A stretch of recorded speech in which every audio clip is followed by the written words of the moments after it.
What is going on, guys? Welcome back to the Gaelic Gridiron podcast. We are back after a little break. The NFL is heating up again. Things are starting to happen. We're finally seeing some movement. There's lots going on. There has been lots going on in the off season. Training camp is just around the corner, kicking off this week coming, of course. Delighted to be joined, as usual, by my good friends Stephen Twist Kearns and Kevin Kelly, live from London. He is on festival duty over there at the minute. So, Kev, great to see you. Loving the hair. Yeah, it's good to be back on. It's good to be back after a couple of weeks off. Lots to talk about indeed, especially for Vikings and Steelers fans, which we all are, of course. Twist, how is the baby toe? You had a mishap during the week there. Yeah, I took a short tumble down the stairs and that's where I walking to for 4 weeks, but it's fine. It's exactly what I need before a long haul flight to Vegas on Friday. That's just perfect. The But timing, I get to rent a mobility scooter for the whole time I'm over there. It's brilliant. the timing could not be worse with you off to Vegas. So definitely going to need some pictures of you going around the casinos on a mobility scooter. But you're heading off to the States at the right time. Lots of buzz happening in the NFL. And we are going to talk about some of the key storylines that have been going on recently. Obviously, there's been a lot happening, but not a lot happening at the same time. I think it's as what happens this time of year. Small stories tend to get blown out of context and out of proportion because it's that time of year when nothing's really going on. But I suppose that the biggest thing coming out recently is Brandon Aiyuk of the 49ers officially requesting a trade. Now, we had suspected that this might be the case because he wasn't happy. He wasn't getting what he wanted from the Niners. So he has made it official last week. And two of the top candidates for him to land are the Steelers and the Vikings.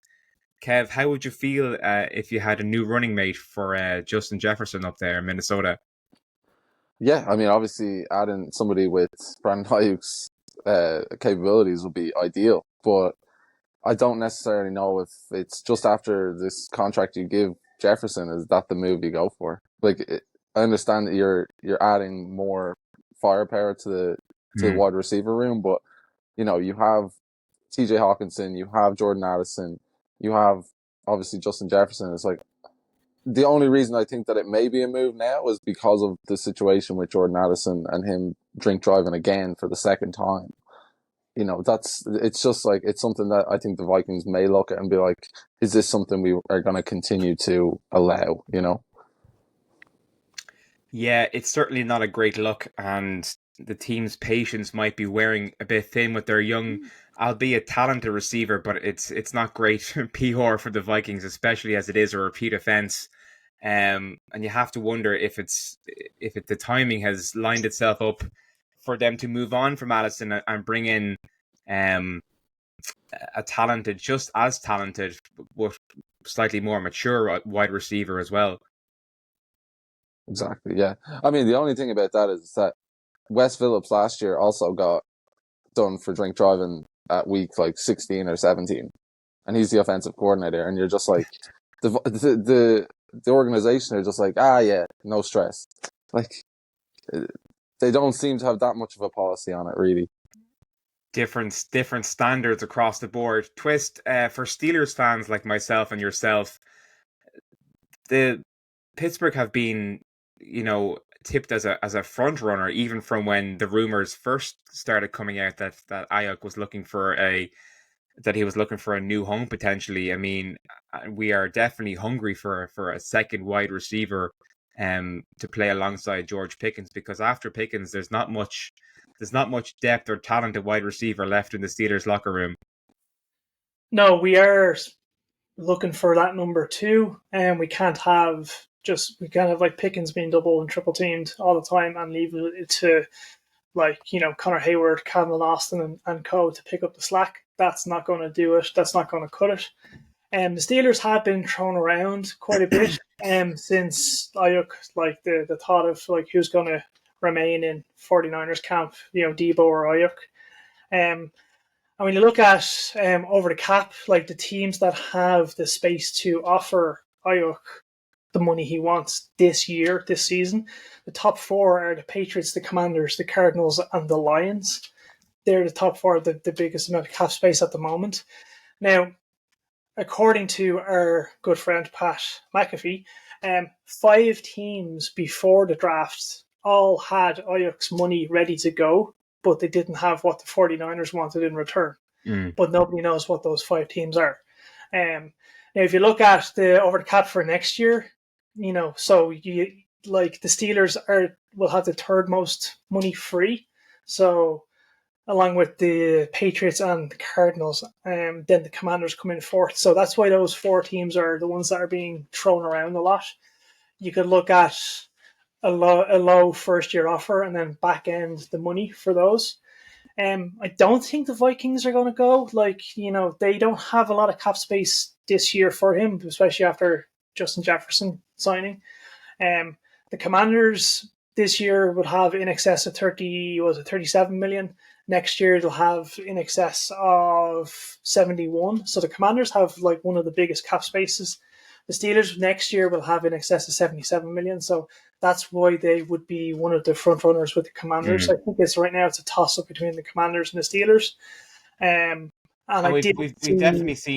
We've seen Omar Khan being particularly aggressive in recent months with some of the moves he's made, which is what says to me that they might be willing to make a big splashy move and bring in this talented wide receiver.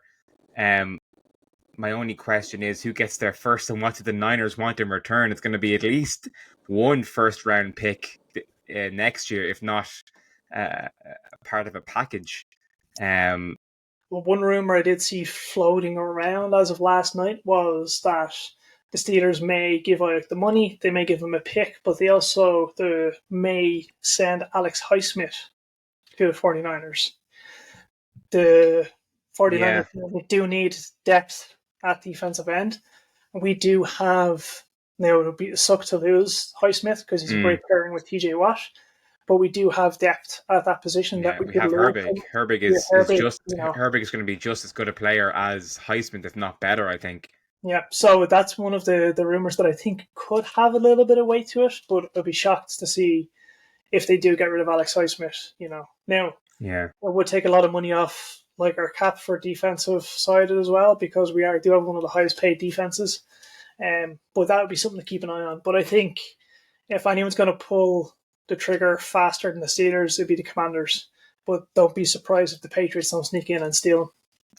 This is why I love having you on the podcast, Twist. You're always good with the numbers and the figures. Always digging into the cap space and the available money, which is something that I just don't have the head for. But look, that Aiyuk situation is going to be one that we keep a close eye on. I would really, personally, as a Steelers fan, I would love to see him. I think we're lacking. I mean, we have Pickens, who's a fantastic receiver. But as you say, the problem is going to be is that if he gets double teamed this year, particularly without a star quarterback to throw him the ball, let's be honest, we don't really have that at the minute. It's going to be, we all know what happens when Pickens gets frustrated. We've all seen that develop before. So it would be great to have a running mate for him to, and similarly as we have with our running back situations, have a 1-2 punch. So that is an evolving situation. Obviously, of course, we have training camp kicking off this week officially. We've seen teams arriving. We've seen Pat Mahomes bringing a TV to training camp for the first time so he can play the new college football game, EA Sports College Football. And of course, to watch the Olympics. Kev, what are you looking forward to most about training camp in terms of position battles or storylines or that kind of thing? Yeah, honestly, I think just getting over this hump of like you said earlier, where little stories get blown into proportion. Yeah. I'm just ready to kind of see teams back on the field, and I get a good proper read on how teams are looking, they're gelling, like how the drafts picks from this year are gonna look. Like it's all speculation to this point, and it's really hard to listen to all the pundits come back with content every day because they don't know what they're talking about as much as anybody. It's informed gossip, and So I think What gets link clicks though. I mean, that's what we're at this stage. Is we're at clickbait at the minute, really. 100%. But I'm just excited to see teams back on the field, start to see some actual balls being thrown, some hits being had. Like I think that's really where we'll start to see kind of all of these speculations come to fruition a bit. Justin, I don't know why I said Justin Jefferson, but probably because he's on my mind there with the new NFL receiver show. But speaking of the Vikings and training camp, it's going to be interesting to see how long it takes Justin, JJ McCarthy to get on the field.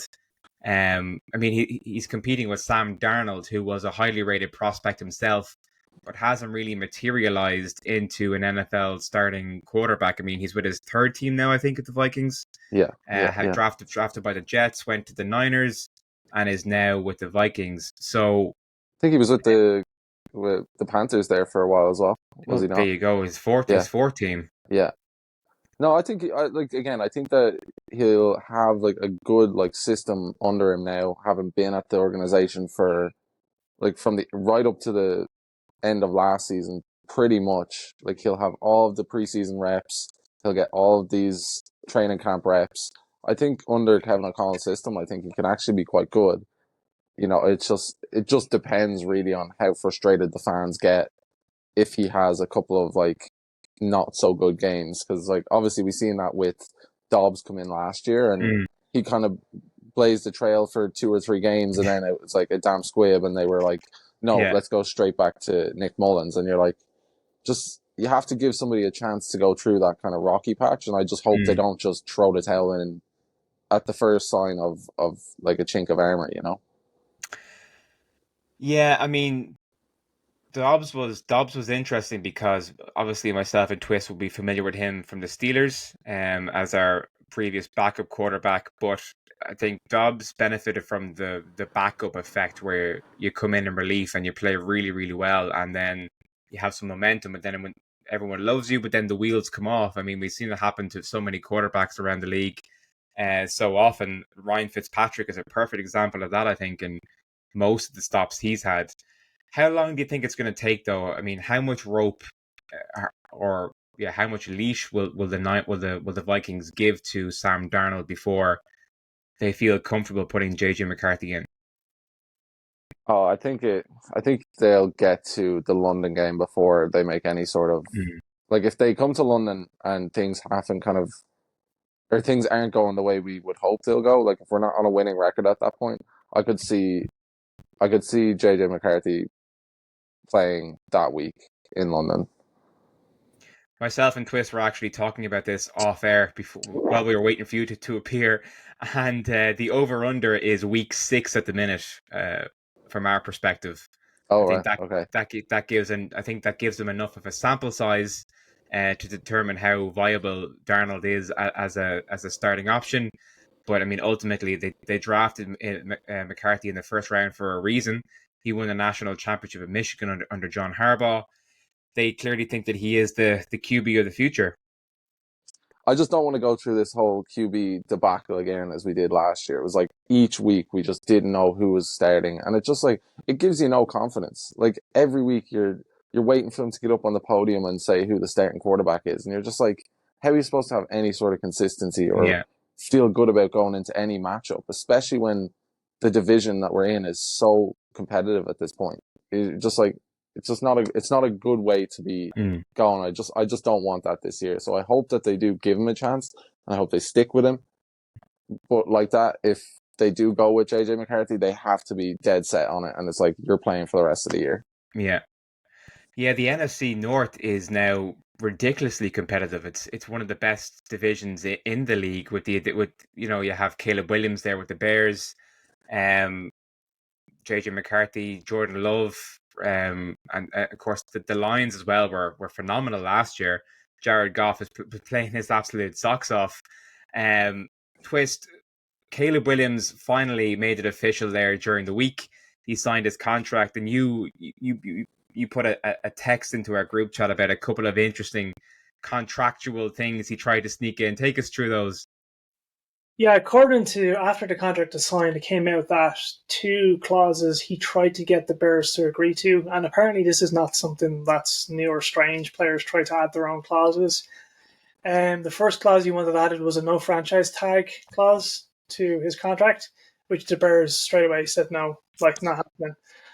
Why would they take that off the table? Like, you got to have that option. He could get to, the final year of his rookie contract and they're like, you're playing on the tag. Like, you're not proving it. So they wanted to give themselves that insurance policy. Mm, The other one was he wanted to be paid as an LLC. So he that's didn't, hilarious. yeah, so he didn't have to pay state taxes. Now, don't get me wrong, in Illinois, is not great for taxes. Like when I lived there during my J1, we used to drive one county over to buy beer because the taxes on alcohol were insane in Cook County where I was. Yeah. So Illinois is not great for taxes. Like it's not as bad as like the 49ers who like have to pay ridiculous amount of taxes because we're in California. But, he wanted to get out of paying tax, and I don't know what that says about the person or not, but, I'm sure the pundits in the media will turn that into some ridiculous, crazy clickbait article at some point, I mean, you can't blame him. I mean, no one likes paying taxes, but at the same time, he's about to be a multi-millionaire, yeah, so you can't really feel sorry for him. exactly. I mean, he's got that money now. He has that contract signed. He's ready to go. He now has to prove himself why he is that number one pick, why the Bears took him as the number one. As you mentioned, he is now in one of the most competitive divisions in the NFL. Mm, Like they're tied there with AFC North and NFC North are probably the two best yeah, divisions in football. definitely. You look at the teams. The Lions were a game away from the Super Bowl last year. Jordan Love just got a new contract. The Packers are always a threat. The Vikings, I think, with Sam Darnold, like I know Kev, you were saying you want the consistency to be there, and I get that. As Steelers fans, when we had Trubisky on, and between Trubisky and Pickett, we went through that of who's starting, who's not starting, back and forth. I think if Darnold has a losing record by week 4, they'll pull him. If they're especially if they're 0-4. Or the other thing I can see is if he has multiple back-to-back 3 interception games, they may pull him then. But I agree they need to keep that consistency. They either need to keep him in and let him go through the rough patch, or they need to put in JJ McCarthy and leave him for the season. But because Williams has signed his contract, the NFC North is competitive. Now we'll see training camp starting. We will see if Caleb Williams throws an interception in training camp. That'll be the big story of the week. He's thrown an interception. Is he that good? The usual spin. And the one thing I will say to fans out there is don't really buy too much into the training camp stories, the headlines. And again, I'll draw this back to the Steelers. As we seen last year when we still had Kenny Pickett in the training camp in the preseason, he was touted as looking like the best quarterback. Yeah. Preseason, the Steelers were absolutely destroying defenses. Kenny Pickett looked awesome. And then when the regular season came, the offense stank the joint up. So don't buy into those training camp headlines. Wait until they're actually playing week 1. Preseason doesn't count. I think one other quarterback situation I want to touch on briefly as Steelers fans is Russell Wilson versus Justin Fields. Now, we all know, Twist, we're Steelers fans. We know what we know our feelings. Obviously, it's Russell Wilson's job to lose as far as I'm concerned.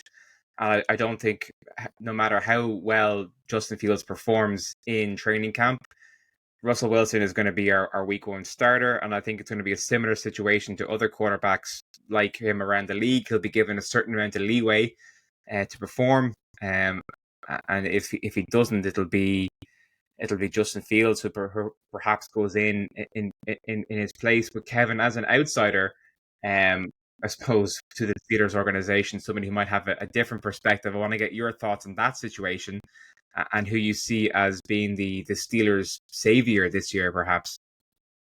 Yeah, it's tough again. I think like with Russell Wilson, it's just like when is enough going to be enough? Like when are teams going to stop giving him a chance? Like he absolutely stank at Denver. Like he couldn't have played any worse.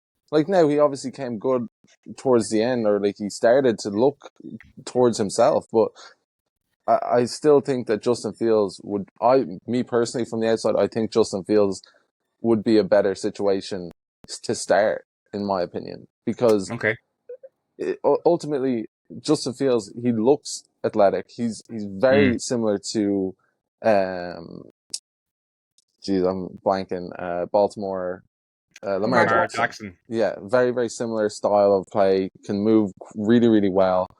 And I just think at the Bears, he just wasn't given that opportunity. I think that the team around him was very, very weak.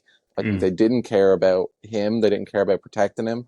And maybe that was a bit of his fault. Maybe it was a bit of the organization's fault. But I think you put a great defense around him, which the Steelers have, and you give him a bit more space in the pocket, or a bit more room and time in the pocket, he could really, really flourish there. I think that's the big thing for me from the Steelers to they need to give Justin Fields every opportunity for success. They have to support him. They have to give him the pieces. And I think defense wise, our defense is one of the best in the NFL, and no one can tell me otherwise. With a little bit of help at cornerback this year, but from the point of view of offense, we have the weapons. I mean, we have two of the best running backs in the league. We have George Pickens, who could potentially become one of the best receivers. I think they just need to bring in another option now, another deep threat or another receiver. And I think they need to, and you're right that the Bears didn't do that. Is the Bears brought him in and just kind of let him go, really. So I think for Justin Fields, this is a reclamation project for his career. Well, hopefully they don't put him on kick returns. Yeah. Justin Fields does have similar talent set, but better than Cordell Stewart.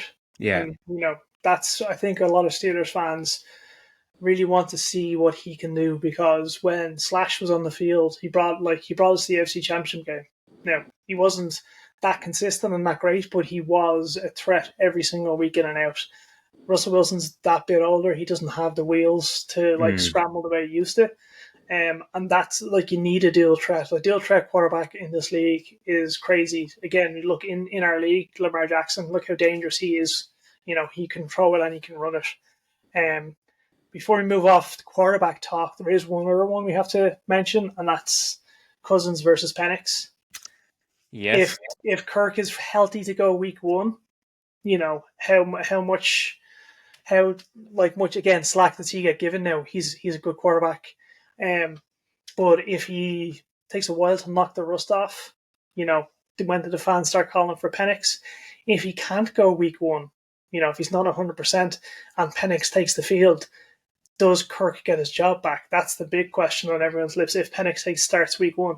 So I actually forgot that Cousins tore his Achilles. It was only when I was watching receiver back that I was like, oh yeah, I forgot about that. Completely forgot about that. So I think that's gonna be a massive factor, is how healthy is that tendon? I mean, has he completely recovered? And it's an interesting situation because they paid him to be a franchise quarterback, but then they also drafted Penix as a kind of almost like an insurance policy. So I'm of the opinion that Penix was a product of his system in Washington. That kind of inflated how good he actually is, and I think it might take him a while longer to adjust to the NFL. I don't think he's an NFL starting quarterback yet, but I think he has an excellent opportunity now to learn under Cousins, who, as you say, he's a very good quarterback. He's not a great quarterback. He's not one of the greats by any kind of stretch of the imagination. So it'll definitely be interesting to see how that relationship is. But what makes Caleb Williams more of a league ready player already over any of the other first round picks? Nothing. Nothing. Absolutely this is the nothing. thing. It's it's I all hype. was at Notre Dame USC last November when I think Caleb Williams threw 3 interceptions, possibly 4. 2 of them were for touchdowns. 2 of them were pick sixes, and he looked absolutely awful. And that's only one game, of course. But when you're playing on a national stage, nationally, a primetime game under lights like that was, I mean, that's a fairly good replication or representation of what an NFL game is going to be like for him, week in, week out. So, I mean, I think Caleb Williams is going to have just as bumpy a ride as any rookie quarterback this year. Yeah, but he just doesn't have, like, he's insured that he's going to be playing. Like, there's Mhm. no question about it. That's Yeah, the only difference between him. There's nearly more pressure on him 100%. because he's not the one that is chasing a job. Everyone else is going to be out to get him. I know Yeah, you do bring up a good point there, Kev. The only thing that makes someone an NFL ready quarterback is it's their draft, where they're their draft drafted. position. Yeah, like anyone could be NFL ready if you throw them in the deep end. Yeah. Like you either sink or swim. But yeah, that's a great point that draft position determines whether you're ready or not. One final training camp item that I want to touch on before we move on is the two Irish lads who are heading into training camp now at the minute as well. We have Charlie Smith with the Saints, and we have Jude McAtamney. I can never pronounce that name right, Jude. If you're listening, I'm sorry. McAtamney might be a closer attempt with the Giants. And I don't know if you guys have been paying attention to this, but these boys have a very, very decent shot. If not making the starting roster, then at least making the practice squad with that additional NFL international piece, the additional NFL international player slot that's now on the practice squad.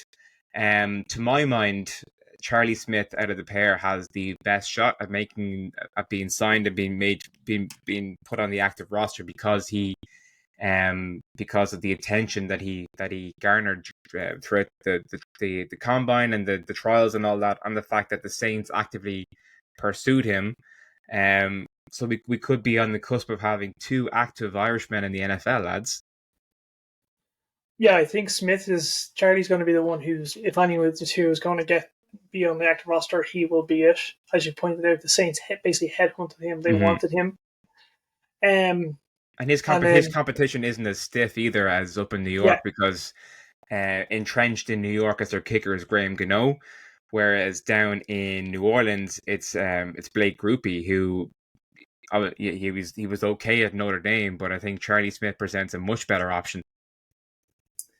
Definitely, I think we'll see Charlie will. I think he's the better shot to beat out and be on the roster. Whereas I think Gano is going to hang in there in New York. He's like he's a staple of the city. Like unless he starts missing kicks crazy or breaks his leg, he's entrenched there for the long term, I think. At the same time, though, Jude has the advantage in a certain respect because he's played 3 or 4 years of college football at the D1 level as well with Rutgers in the Big Ten. So he has the experience of playing in front of thousands and thousands of people in an NFL. He's been in live game scenarios. Pressure kicks, there's often a lot of pressure comes down on the kicker to make a game-winning field goal and all that sort of thing. So that's something that although Charlie definitely has the talent, and we've seen that on display, and he has the youth as Jude does. Do we think that Jude's experience will stand to him more, perhaps in New York? 100%. It absolutely will. I think just the fact that you said, like, he played the 3 years in Rutgers, like, you're playing against, like, big teams like Wisconsin, you're playing Penn State. You're playing against massive, massive teams there. Like, I think that may be the hardest thing for Charlie Smith to overcome is just the big lights. And, like, the fans, like, they get rowdy and they get loud. And, when there's a 56-yard field goal to win the game, to get you into the playoffs, like, that stadium's going to be loud, and it's being able to deliver on those kicks, and obviously having that experience from college is going to give you a little more of an advantage. But at the same time, he's, from all reports from everyone, he's been nothing but a sure hand so far in the Saints. I think sorry, Twist, go ahead. I was going to say teams will pipe in music and fan noise and stuff like that to get kickers used to it. Like the prime example is any team that plays the Steelers at home. The week of leading up to it, they pipe in Renegade to try and get their team used to Renegade being played loud.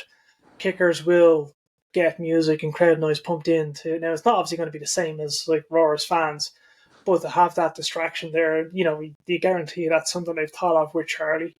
But yes, experience might trump over it, but I think Charlie, I think he just has the edge. Like he just because the Saints seen something, like if the Saints really wanted somebody with experience, they would have went with Jude. There's something about Charlie drew them to him. So I think Charlie. I'll go against the consensus. I think the preseason, just to finish up here, the preseason is going to be massive for Charlie Smith's success. Because of course Blake has been through it with Notre Dame and where he was before. He's been through a whole season with the Saints playing indoors in a dome, which obviously has its pros and cons. You have no weather effects, but you also have the noise from everywhere. And I've been in an NFL dome before. It gets loud in there, and that was only in the stands. So I can only imagine what it's going to be like down on the field. But the very best of luck to both men. Certainly from an Irish perspective, it's absolutely incredible, isn't it? It's just words can't describe how cool it is for this small island to have several NFL players active or about to be active, and long may it last into the future. And we certainly have some up and coming prospects as well, who we look forward to seeing on the field in the coming years, as well as a potential NFL game here in Dublin in a few years' time. We will see one in August at the college game. We will indeed, yeah. Mr. David Shanahan, who in my mind is on his way to the NFL. So we're looking forward to seeing him kicking in the Aviva Stadium on August 24th. One final topic I want to touch on, gents, before we finish up is looking ahead now to the season, and potential. We're getting ahead of ourselves here a little bit, but potential Super Bowl matchups. And Twist, I know one thing you want to talk about is there a three-peat on the cards for the Chiefs? Yeah, no team in NFL history has three-peat the Super Bowl. Now, there's been multiple back-to-back winners. Patriots, Chiefs, Steelers have done it twice. 49ers have done it. No team has won it 3 in a row. Right now, the Chiefs look like the team that could make history and make that 3 in a row. Looking at who could possibly derail them, there's only a handful of teams. Bengals, possibly Ravens, 49ers, maybe the Eagles, and possibly the Lions if they get hot the way they did. But there's not a lot of contenders currently as of today, the 21st of July, to stop the Chiefs from getting that 3rd Super Bowl in a row. I mean, there are teams that have the pieces, but I mean, as we saw back in Vegas in February, the Niners should have won that game. They had that game won, but they let it go to overtime, and as soon as Travis Kelce it wasn't Travis Kelce, Pacheco, I think it was, potentially whoever ran that route. I was watching it. I was like that's it. That's the game. So like you say, there's only a handful of teams who have the pieces and the will and determination to stop the Chiefs.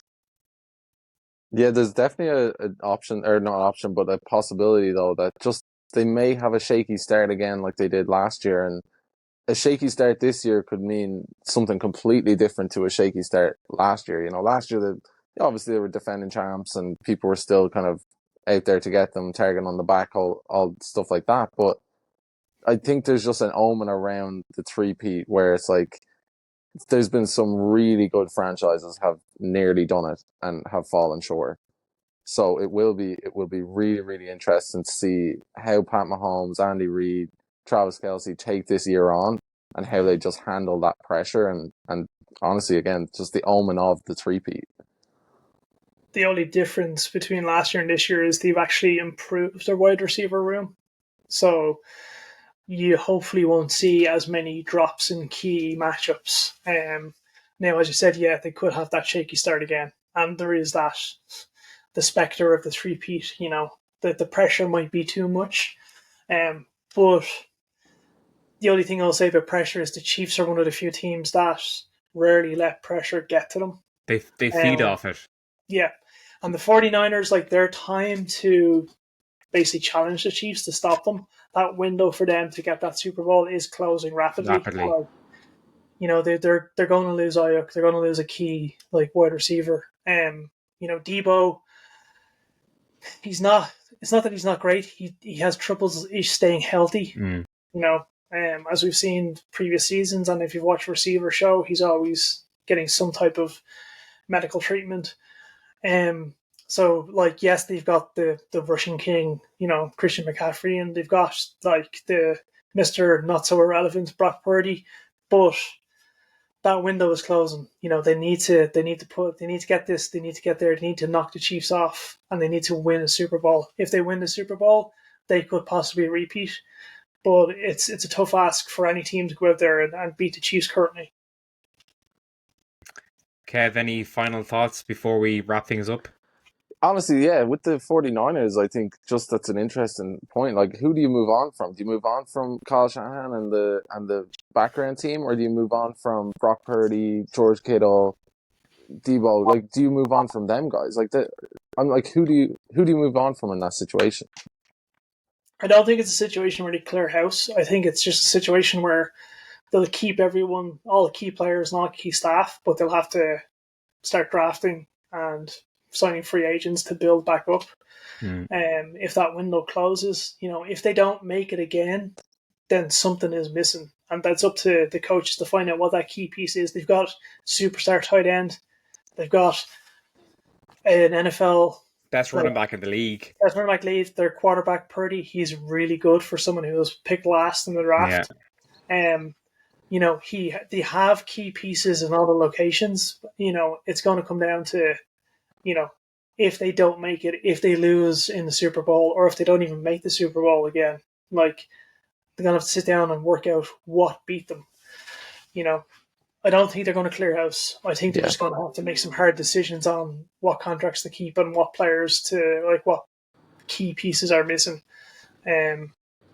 Like, if anything, they might want to shore up their linebacker core. Just like Fred Warner can't do everything. That's where Highsmith comes in potentially then as well.